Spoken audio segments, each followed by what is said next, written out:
Qualified plan requirements. First of all, qualified plans need to meet the requirements of the IRS. They are exclusively for employees and their beneficiaries. They are formally written and communicated. In fact, most of them have third-party administrators. There are complicated issues sometimes that have to be dealt with. They even have to file their own tax returns.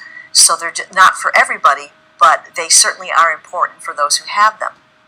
One of the things that the IRS says, you must not discriminate. You must cover all of your employees who meet the eligibility requirements. They're permanent, meaning that they are going to stay in place. They should not be entered into lightly. They're meant to help these people be prepared for their retirement. And they must also have a vesting requirement. And the vesting means ownership. And it means the ownership of the monies put into any qualified plan by the employer. Sometimes they'll have immediate vesting.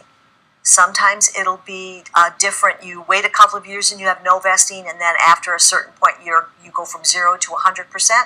Or they might have a graded where you gradually build up the ownership of the employer money. So the longer you stay with the employer, the more of the employer money you would receive should you leave.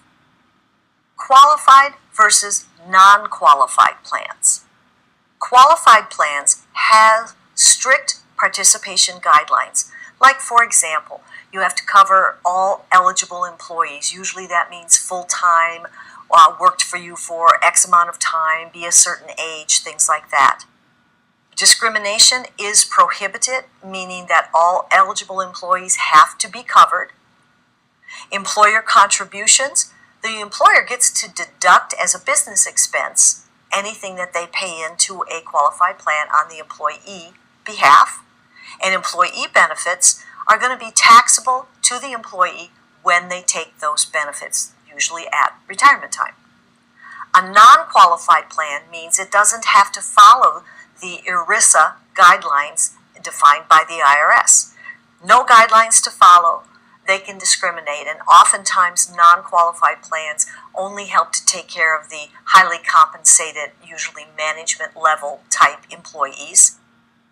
The business cannot deduct on the taxes anything that they contribute in these plans on behalf of an employee, and the benefits are taxable to the employee.